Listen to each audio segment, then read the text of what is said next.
नमस्कार, मैं मनु वर्मा आपका शुक्रिया हार्दिक अभिनंदन करता हूँ। आज हमारा पार्ट 18 है और ये लास्ट पार्ट है।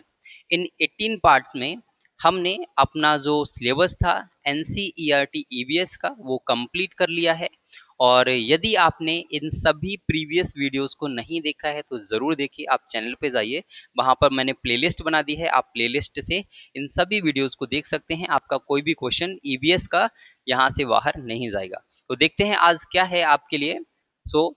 यहाँ पर दिया है द ब्लू प्लैनेट के बारे में, ठीक है। तो यहाँ पर एक कैप्टन है हमारे, कैप्टन शुभांशु शुक्ला, कैप्टन शुभांशु शुक्ला। और ये कौन थे तो आपको पता होना चाहिए, the first Indian to reach the International Space Station. International Space Station में जाने वाले फर्स्ट इंडियन कैप्टन है ये। क्या नाम है इनका तो captain Shubhanshu Shukla. During his conversation with the then prime minister of India, उस समय के जो भी प्राइम मिनिस्टर ऑफ इंडिया हैं उनके उनसे डिस्कशन हुआ, कन्वर्सेशन हुआ, उसमें उन्होंने ये सब बताया। क्या बताया? After seeing the earth from outside the earth, the first thought that came to mind was that the earth looks completely one. उन्होंने जब बाहर से अर्थ को देखा तो उनके माइंड में एक ही थॉट आया। क्या आया? The earth looks completely one. जो अर्थ है वो एकदम वन है, उसमें कोई भी बाउंड्री नहीं है। No border is visible from outside. उन्हें लगता था कि हम बाहर से देखेंगे, अर्थ के बाहर से देखेंगे तो उसमें कोई बॉर्डर वगैरह दिखेगा, लेकिन जब उन्होंने बाहर से देखा तो उन्हें कोई भी बॉर्डर नहीं दिखा, वो कंप्लीटली वन दिख रही थी। It seems that no border exist, no state exist, no countries exist। तो उन्होंने कहा कि वहां पर ना ही कोई बॉर्डर दिख रहा था, ना ही कोई स्टेट एग्जिस्ट करती है और ना ही कोई कंट्री एग्जिस्ट करती है, यदि हम स्पेस से उसको देखते हैं तो। We all are part of humanity and the earth is our one home and all of us are in it। और ये जो अर्थ है वो एक हमारा हाउस है, हम सभी का घर है और हम सभी को इसमें रहना है, तो सभी लोग मिलकर ही रहेंगे। अच्छी बात है। These were the inspiring words shared by group captain Shubhanshu Shukla. ये ग्रुप कैप्टन थे शुभांशु शुक्ला और इन्होंने ये वर्ड्स बताए थे जब उन्होंने उस समय के जो प्रधानमंत्री थे, प्राइम मिनिस्टर थे, उनसे बात की थी उस समय, ठीक है। Next, wing commander Rakesh Sharma the Indian astronaut was the first Indian to see the earth from space. अब वो एक इंडियन विंग कमांडर थे जिनका नाम था राकेश शर्मा, और वो एक फर्स्ट ऐसे व्यक्ति थे, the first Indian to see the earth from the space. उन्होंने अर्थ को स्पेस से देखा था और वो ऐसे करने वाले पहले व्यक्ति थे। When asked how India looked from above, he replied। जब उनसे पूछा गया कि इंडिया ऊपर से कैसा दिखता है तो उन्होंने एक ही वर्ड बोला था, एक ही सेंटेंस बोला था। वो सेंटेंस क्या था? सारे जहां से अच्छा, सारे जहां से अच्छा, the best in the entire world. ये देखिए बहुत बड़ी बात है कि एक इंडियन एस्ट्रोनॉट है, वो स्पेस में जाते हैं और जब उनसे पूछा गया कि हमारा हिंदुस्तान, हमारा इंडिया कैसा लगता है जब हम स्पेस से देखते हैं तो उन्होंने क्या बोला? सारे जहां से अच्छा। ये हमें एक गर्व की बात है, हमें गर्व फील होना चाहिए, प्राउड फील होना चाहिए। अब डिजी पिन के बारे में देख लेते हैं। डिजी पिन क्या है? जैसे आपका पिन कोड वगैरह होता है उसी टाइप से आपका डिजी पिन भी होता है। DIGIPIN is a like, DIGIPIN is like a digital version of your address. इसमें क्या है जैसे आप देखते हैं पिन कोड, पिन कोड में क्या होता है, एक जो आपका सिटी है उसको बताता है कि भाई आपने अगर कोई भी पिन कोड डाला, जैसे मैं यहाँ पर एक पिन कोड लिख देता हूँ, ये पिन कोड है, आप इसको जरूर सर्च कीजिएगा, यही मेरा लोकेशन है प्रेजेंट टाइम में, यही मेरा लोकेशन है, ये है एक पिन कोड, ठीक है। ये पिन कोड करंट टाइम में मेरा लोकेशन है, ठीक है। ये क्या बताएगा? ये एक सिटी को बताएगा। क्या बताएगा? एक सिटी को बताएगा कि मैं किस सिटी में अभी रहता हूँ, ठीक है। और डिजी पिन क्या है? डिजी पिन बताता है कि एग्जैक्ट जो लोकेशन है उसको बताता है, ठीक है। किसी भी लोकेशन के लिए एक नंबर दिया जाता है, उसको बोला जाता है DIGIPIN. So DIGIPIN is like a digital version of your address. हमारे एड्रेस का एक डिजिटल वर्जन है। It gives every small place in India its own special 10 character digital code. और इसमें 10 करेक्टर का डिजिटल कोड दिया गया है हर एक लोकेशन के लिए। It is like a name tag for your home और स्कूल। ये हमारे होम और स्कूल के लिए एक नेम टैग की तरह काम करता है। It helps the postman, ambulance और delivery person find you faster even in villages और सिटीज। ये ब्लेज सिटी हर जगह काम करता है। आपके यहाँ पे डिलीवरी बॉय आता है, डिलीवरी करके चला जाता है, चाहे वो अमेजोन हो, फ्लिपकार्ट हो, मिंत्रा हो। कैसे? क्योंकि वो डिजिपिन की हेल्प लेता है, ठीक है। डिजिपिन से वो आपके एड्रेस को आइडेंटिफाई करता है। यहाँ पर एक वर्ड को आप देखेंगे, ये है आपका रोजी स्टारलिंग। क्या नाम है इसका? इसका नाम है रोजी स्टारलिंग। यहाँ पर आप पिक्चर देख सकते हैं, रोजी स्टारलिंग क्यों फेमस है? क्योंकि रोजी स्टारलिंग, यहाँ पे नाम देख सकते हैं, ये पिंक एंड ब्लैक वर्ड्स में आता है। ये पिंक कलर की भी होती है, थोड़े थोड़े ब्लैक कलर की भी होती है। किस सीजन में मिलती है? तो आप कहेंगे एवरी विंटर, ये विंटर सीजन में देखने के लिए मिलेगी। माइग्रेशन, इसका माइग्रेशन कहाँ से हुआ है? तो fly thousands of kilometres from southern Russia. जो सदर्न रशिया रशिया है, रूस है, वहां से इसका क्या है? माइग्रेशन है। Mongolia and nearby countries to India, बहुत सारे nearby countries, Mongolia, Russia, यहाँ से इसका माइग्रेशन होता है इंडिया में। रीजन क्या है क्यों माइग्रेशन होता है? To enjoy the warm weather, warm weather को एंजॉय करने के लिए। क्योंकि आप देखेंगे तो रसिया में बहुत ही कोल्ड होता है और इतनी ठंड में वो वहां सरवाइव नहीं कर सकते, इसलिए वो क्या करते हैं? वो इंडिया की तरफ आते हैं और इंडिया में उनको सुइटेबल क्लाइमेट मिलता है, वेदर मिलता है, इसीलिए वो यहाँ पर रह सकते हैं। डाइट क्या है इनकी? तो आप कहें feed on locust and grasshopper. ये लोकस्ट एंड ग्रासहोपर्स को खाते हैं। बेनिफिट क्या है? तो help farmers by eating paste on crops. ये क्या करते हैं? जो पेस्ट हैं उनको खा लेते हैं, जिससे हमारी जो क्रॉप है वो सेफ रहती है। वरना वो पेस्ट क्या करेंगे? हमारी क्रॉप्स को डैमेज करेंगे।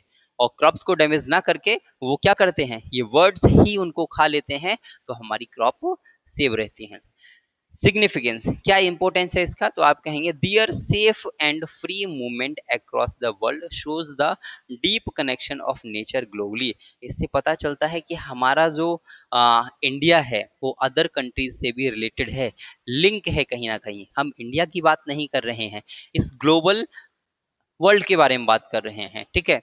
क्योंकि इसमें कनेक्शन पता चल रहा है कि अदर कंट्री से किसी अदर कंट्री का एक रिलेशन है, वो लोग इधर से उधर जा रहे हैं, माइग्रेट हो रहे हैं। क्यों? क्योंकि एक कनेक्शन है उनके बीच में, ठीक है। ये एक साथ उड़ते हुए भी आप यहाँ पर देख सकते हैं, कभी कभी ये डिजाइन के फॉर्म में एक साथ उड़ते हुए देखे जाते हैं, ठीक है। और नेक्स्ट है, United Nations in 2014 declared 21 June as the International Day of Yoga. आपसे पूछा जा सकता है इंटरनेशनल डे ऑफ योगा कब सेलिब्रेट किया जाता है? तो आप कहेंगे 21 जून को सेलिब्रेट किया जाता है। कब से स्टार्ट हुआ? तो आप कहेंगे इट्स स्टार्टेड फ्रॉम 2014। ये 2014 से स्टार्ट हुआ और आज आप देखेंगे तो बहुत ही ग्रैंड लेवल पर सिर्फ इंडिया में ही नहीं, बहुत सारे जो कंट्रीज हैं, आप कहेंगे मोस्टली कंट्रीज में आज योगा को किया जाता है, ठीक है। With millions around the world doing yoga together, is it not amazing that a practice that began in India is now loved at over the world? और ये सिर्फ इंडिया का ही नहीं, अब धीरे धीरे क्या है, ये वर्ल्ड में भी बहुत ही ज्यादा फेमस हो चुका है। नेक्स्ट हम देखते हैं चिली के बारे में, ठीक है। शायद आपको पता हो ना पता हो, पर बता देता हूँ कि आपकी जो ओल्ड एनसीईआरटी थी उसमें भी चिली के बारे में दिया गया था और न्यू एनसीईआरटी में भी दिया है कि चिली आपकी कहाँ से आई है। Long ago chilli plants were found only in South America. बहुत समय पहले जो चिली थी वो सिर्फ और सिर्फ साउथ अमेरिका में पाई जाती थी। फार अवे फ्रॉम इंडिया, जो कि इंडिया से बहुत दूर है। How ever 400 to 500 years ago travelers from Portugal brought chilies with them from South America to India। और 400 to 500 years पहले जो वहाँ के पुर्तगाल के लोग थे वो इंडिया में चिलीज को लेकर आए और इस प्रकार से जो चिली है वो इंडिया में आ गई, ठीक है। तो आपसे पूछा जा सकता है कि चिली का ओरिजिन प्लेस क्या है? क्या है? तो आप कहेंगे चिली का जो ओरिजिन प्लेस है वो है साउथ अमेरिका। चिली कहाँ से आया? तो साउथ अमेरिका से इंडिया में आया। The chillies found new soil, a new climate and entered Indian kitchens। और इस प्रकार से जो चिली था, वो उसको न्यू सॉइल मिला, नई सॉइल में उसको जन्म दिया, ठीक है? यानी कि उसको हमने वहाँ पर सॉइल किसी और टाइप की होती थी, यहाँ किसी और टाइप की है, तो नई सॉइल उसको मिल गई, नया क्लाइमेट मिल गया, नया वेदर मिल गया, तो वहाँ पर कुछ चीज़ें अलग भी हो गई और इस तरीके से धीरे-धीरे हमारे किचन का आज मेन पार्ट है chilli. And guess what? People in India loved it so much that today we cannot imagine our food without chili। और आज तो ऐसा हो गया है कि हम चिली के बिना इमेजिन भी नहीं कर सकते कि क्या हम फूड खा सकते हैं। आज अगर किसी भी फूड में चिली नहीं होती है तो हम कहते हैं कि थोड़ा सा चिली होना चाहिए तो टेस्ट बनेगा। Before the arrival of chilli we used black pepper to spice up our food. और इससे पहले हम अपने फूड को स्पाइस करने के लिए ब्लैक पेपर का यूज करते थे। किसका यूज करते थे? ब्लैक पेपर का यूज करते थे। और आज ब्लैक पेपर बहुत ही कॉस्टली हो चुका है, ठीक है, बहुत ही कॉस्टली है। पहले हम यूज नहीं करते थे और आज यूज करने के लिए मिल नहीं रहा क्योंकि कॉस्टली बहुत है। लॉन्ग एगो people did not know about sugar and, next देखते हैं शुगर के बारे में, यहाँ पर शुगर के बारे में दिया है, ठीक है। तो long ago people did not know about sugar and used Honey for sweetness. पहले के लोग स्वीटनेस के लिए हनी का यूज करते थे। The method of making jaggery from sugarcane was first discovered in India, ठीक है। and later people learned to make sugar from it. This knowledge spread to other parts of the world through trade and travel। अब इसमें हमें देखना क्या है, important क्या है कि पहले जो है अगर आपसे पूछा जाए कि शुगर से पहले लोग स्वीटनेस के लिए किसका यूज करते थे तो आप कहेंगे हनी का यूज करते थे, ठीक है। और the method of making jaggery from sugar cane was first discovered in India. और इंडिया में ही सबसे पहले डिस्कवर हुआ था सुगर से जैगरी बनाना। जैगरी बनाना, जैगरी को आप गुड़ भी बोलते हैं, ठीक है, जैगरी को आप गुड़ बोलते हैं हिंदी में, ठीक है। यानी कि गन्ने से गुड़ बनाना ये प्रक्रिया सबसे पहले कहाँ स्टार्ट हुई तो आप कहीं इंडिया में स्टार्ट हुई। और उसके बाद धीरे धीरे हमने सीखा कि कैसे शुगर बनाना है। और उसके बाद आज की डेट में इंडिया में ही नहीं बहुत सारे अदर कंट्रीज में भी वो लोग जानते हैं, ठीक है। तो इम्पोर्टेंट क्यों है? क्योंकि ये इंडिया से ही ओरिजिनेट हुआ है। Rice, mangoes and bananas from India also reached other countries. जो राइस है, मैंगोज है और जो बनाना है वो भी इंडिया से अदर कंट्रीज में ही पहुंचा है। याद रखना है इनके बारे में भी, rice, mangoes and banana. Today people around the world enjoy these foods. और आज जो है पीपल बहुत सारा इस फूड को एंजॉय करते हैं, इंडिया से बाहर भी। Our meals show how different parts of the world are connected through food and culture. और इससे पता चलता है कि हमारा जो मील है वो सिर्फ एक ही कंट्री से रिलेटेड नहीं है, हम उसमें बहुत सारी कंट्रीज की चीजें खा रहे हैं जो कि हमें पता भी नहीं होता, ठीक है। हमें पता भी नहीं होता। आप अपने पेरेंट्स से पूछेंगे कि चिली कहाँ का है तो वो कहेंगे इंडिया का है, लेकिन इंडिया का नहीं है। नेक्स्ट, मैरीगोल्ड फ्लावर के बारे में देख लेते हैं, बहुत ही इंपॉर्टेंट है। और मुझे पूरी उम्मीद है कि अभी तक आपने वीडियो को लाइक कर दिया होगा, शेयर भी कर दिया होगा, ऐसी आशा करता हूँ। चैनल पे फर्स्ट टाइम विजिट कर रहे हैं तो चैनल को सब्सक्राइब भी कर लीजिए जब आपने इतना किया है तो। The marigold flower originally came from Mexico, ठीक है। मैरीगोल्ड कहाँ से आया तो आप कहेंगे मैक्सिको से आया। याद रखना है चिली से, चिली कहाँ से आया तो आप कहें अमेरिका से आया, साउथ अमेरिका। मैरीगोल्ड कहाँ से आया तो आप कहें मैक्सिको से आया। ये सारे पॉइंट्स आपको याद रखने हैं। Where it is used in festivals, और जो वहां पर फेस्टिवल्स में यूज किया जाता था। It later travelled to India and became very popular because of its bright orange and yellow colours. और धीरे धीरे ये इंडिया में और अदर प्लेसेस पर भी बहुत फेमस हो गया क्योंकि इसका कलर बहुत ही प्यारा है, ऑरेंज और येलो कलर का आप देखते हैं। Today, marigolds are widely used in India in temples, homes, wedding and festivals like Diwali। बहुत सारी चीज़ों में हम इन फ्लावर्स का यूज़ करते हैं, लेकिन आपको ये बताना है कि क्या मैरीगोल्ड का कोई भी मेडिसिनल प्रॉपर्टी है या नहीं, औषधीय गुण है या नहीं। यदि कोई औषधीय गुण है तो आप उसको कमेंट करके भी बताएंगे कि उसके अंदर क्या मेडिसिनल प्रॉपर्टी है, जरूर कमेंट करके बताइए, ठीक है। नेक्स्ट है काउ के बारे में। Long ago Portuguese traders took strong Indian cows to Brazil. These cows adapted well to Brazil's climate and gave good milk. अब हुआ क्या, इसमें आप देखेंगे तो जो काऊ है वो इंडियन ओरिजिन की है, ठीक है। काऊ कहाँ की है, तो आप कहीं इंडियन ओरिजिन की है। लेकिन यहाँ से जो पुर्तगीज ट्रेडर्स हमारे यहाँ पर आए थे, पुर्तगाल के जो ट्रेडर आए थे, वो यहाँ से इंडियन काऊ को ब्राजील लेकर गए। कहाँ लेकर गए, ब्राजील लेकर गए। और उन काऊ को वहाँ की क्लाइमेट बहुत अच्छी लगी, और अच्छी लगने की वजह से वहाँ पर जो गुड़ था उसकी क्वांटिटी भी बढ़ गई और क्वालिटी भी बढ़ गई। Over the time they increased the number and today most of Brazil's milk comes from 3 Indian breeds, Gir, Kankrej and Ongole, ठीक है। अब यहाँ पर मेन पॉइंट क्या है कि ब्राजील की मोस्ट 3 फेमस इंडियन ब्रीड कौन सी हैं काऊ की, ठीक है। तो आप कहेंगे गिर, कंकरेज एंड ओंगोल। गिर, कंकरेज एंड ओंगोल, ये आपकी 3 मेन ब्रीड हैं जो कि ब्राजील में आज के समय में सबसे ज्यादा पॉपुलर काऊ हैं।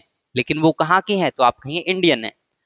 दे are so popular in Brazil that their pictures appear on stamps on coins। और वो इतनी फेमस हो गई हैं कि वहां पर जो पिक्चर्स हैं, स्टाम्प्स हैं, कॉइन्स हैं, उनकी कुछ पिक्चर्स भी बनाई जाती हैं, कुछ स्टाम्प्स पर भी उनके पिक्चर बनाए गए हैं, कुछ कॉइन्स पर भी उनके पिक्चर्स बनाए गए हैं, क्योंकि वो मोस्ट ऑफ द जो वहाँ की पॉपुलेशन है वहाँ के लिए मिल्क प्रोवाइड कराने का काम करती हैं। नेक्स्ट है one earth one family. One earth one family, यहाँ पर मैं ज्यादा आपको कुछ भी नहीं बताऊंगा, यहाँ पर सिर्फ और सिर्फ मैं आपसे यही कहना चाहूंगा कि आप इस पिक्चर को ध्यान से देखिए, ठीक है। आप इस पिक्चर को जब ध्यान से देखेंगे तो आपको फील होगा कि ये क्या है, ये यहाँ पर वर्ड्स हैं, ठीक है, ये वर्ड्स हैं, ये एनिमल्स हैं, ठीक है, ये ह्यूमंस हैं, ये ह्यूमंस हैं, पेड़ पौधे भी इसमें आपको दिख रहे हैं, और जल में रहने वाले जीव जंतु भी हैं। कहने का मीन्स क्या है कि ये सारे लोग जहां भी रह रहे हैं वो क्या है, वो अर्थ है, वो क्या है, अर्थ है। और इंडिया का एक जो हमारा एंशियंट टेक्स्ट है उसमें क्या दिया है, तो आप कहेंगे वसुधैव कुटुंबकम, कि जो हमारा अर्थ है वो किसी एक का नहीं है, किसी एक का नहीं है, हम सभी एक फैमिली की तरह इस अर्थ पर रह रहे हैं। तो इस पर जितना हमारा अधिकार है उतना ही एनिमल्स का भी अधिकार है, उतना ही वर्ड्स का भी अधिकार है, ठीक है। तो हमें किसी भी तरीके से किसी भी चीज को डैमेज नहीं करना है, ठीक है, किसी भी चीज को डैमेज नहीं करना है, इंपॉर्टेंट है, ठीक है। वसुधैव कुटुंबकम से संबंधित आपसे क्वेश्चन पूछा जा सकता है। यदि आप केबीएस पीआरटी टायर 2 की तैयारी कर रहे हैं तो जरूर आप लगभग 100 वर्ड्स में इसके बारे में लिखने की प्रैक्टिस जरूर कर लीजिएगा, वसुधैव कुटुंबकम के बारे में, ठीक है। इंपोर्टेंट फैक्ट्स, इंपोर्टेंट फैक्ट्स क्या हैं, इंपोर्टेंट फैक्ट्स हैं तो आपके लिए बहुत इंपोर्टेंट होंगे। India is the birth place of 4 major world religion, Hinduism, Buddhism, Jainism and Sikhism. India जो है उसमें वर्ल्ड के जो 4 मेजर रिलीजन्स हैं उन सभी का ओरिजिन प्लेस है, बर्थ प्लेस है, चाहे वो हिंदुज्म हो, बहुत सारी पॉपुलेशन है, बुद्धिज्म, जैनिज्म और सिखिज्म, ये सभी इंडियन ओरिजिन के हैं। Ayurveda. Ayurveda, one of the oldest forms of medicine, was developed in India over 3000 years ago। आज जो भी आप देखते हैं कि ये मेडिसिन वो मेडिसिन, नेचुरल मेडिसिन की बात कर रहा हूं मैं, वो सभी आपके आयुर्वेदा में दिए गए थे, ठीक है। आयुर्वेदा को ही आज हम फॉलो करते हैं, ठीक है, होम्योपैथी में। तो यहाँ पर है 3000 ईयर्स पहले की बात है, ठीक है। Spices like pepper and cardamom from India went to many countries। हमारे इंडिया का जो कार्डमम पेपर था, ब्लैक पेपर, ये बहुत सारी जगह पर चला गया, और ट्रेडर्स इसको क्या बोलते थे, ब्लैक गोल्ड बोलते थे। क्या बोलते थे, ब्लैक गोल्ड बोलते थे, क्योंकि ये उस समय पर शायद आपने पढ़ा भी होगा कि इंडिया में वास्को डिगामा आया था, और वास्को डिगामा क्या किया, इंडिया की खोज किया था, और इंडिया से बहुत सारा स्पाइसेस लेके गया था जिसमें ब्लैक पेपर भी था, और उसने जब यहाँ से ले जाकर वहां सेल किया तो उससे बहुत ज्यादा उसने अर्निंग की थी, और उस अर्निंग की वजह से बहुत सारे ट्रेडर्स फिर इंडिया आने स्टार्ट हो गए थे। Next, paper came to India from China through trade, before that we used palm leaves and bark to write paper. देखिए अच्छा ये वाला बचा हुआ है। The game of chess and snake and ladders originated in India. जो आपका game है चेस, स्नेक एंड लेडर्स, ये इंडियन ओरिजिन का है। ठीक है, आपको चेस के बारे में याद रखना है। चेस, स्नेक एंड लेडर्स, ये इंडियन ओरिजिन के गेम है। इनका उद्भव जो है वो इंडिया में ही हुआ है। और जो पेपर है वो इंडिया में चाइना से आया। पेपर कहाँ का है तो आप कहीं पेपर आपका चाइना से आया, लेकिन पहले भी तो हम लिखने के लिए यूज करते थे। तो आपसे पूछा जाए किसका यूज करते थे तो आप कहेंगे किसका, पाम लीव्स का यूज करते थे। जो हमारी पाम लीव्स होती हैं और जो बार्क ऑफ द ट्री होता है उसका यूज करते थे लिखने के लिए, बिफोर पेपर। पेपर तो बहुत बाद में आया है। ठीक है, ये बहुत एंशियंट टाइम की बात की जा रही है। एक एक पॉइंट को आपको याद रखना है और आई होप, मैं उम्मीद करता हूं कि आप सभी लोग अपने नोट्स में भी इन सभी को लिख रहे होंगे। ये हिंदी में भी आप देख सकते हैं यदि आपको इंग्लिश में कुछ भी प्रॉब्लम है तो। नेक्स्ट नेक्स्ट है Indian dyes like indigo coloured clothes in Africa and Europe. Europe में इंडिगो को यूज करते थे क्लॉथ्स को क्या करने के लिए, डाई करने के लिए। ठीक है, the deep blue was so special. जो डीप ब्लू था वो बहुत ही स्पेशल था वहां के लिए। It was once used only by the royals. It was once used only by royals, और ये रॉयल्स फैमिली के लिए ही यूज किया जाता था। बहुत ही इंपॉर्टेंट हो जाता है क्योंकि ये रॉयल फैमिली के लिए यूज किया जाने वाला कलर था। कौन सा, तो आप कहेंगे इंडिगो कलर। और इंडिगो क्या होती थी, इंडिगो आपकी क्रॉप भी होती थी। इंडिगो क्रॉप से ही आपका इंडिगो कलर भी बनाया जाता था। ठीक है, लॉन्ग एगो Arab traders brought dates and lemons to India.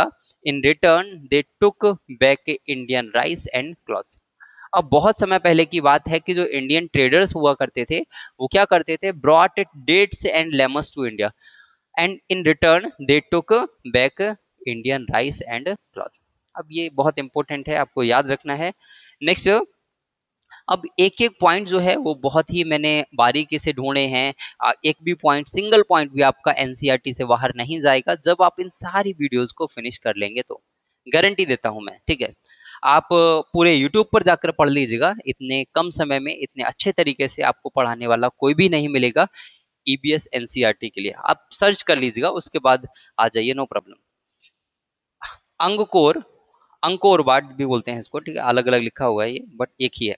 Angkor Wat in Cambodia is the largest temple in the world.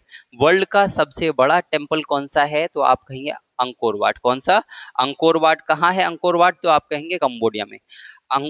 Cambodia में जो अंकोर वाट टेम्पल है वो क्या है, वो आपका वर्ल्ड का लार्जेस्ट टेम्पल है। ठीक है, वर्ल्ड का लार्जेस्ट टेम्पल है और इसको याद रखना है।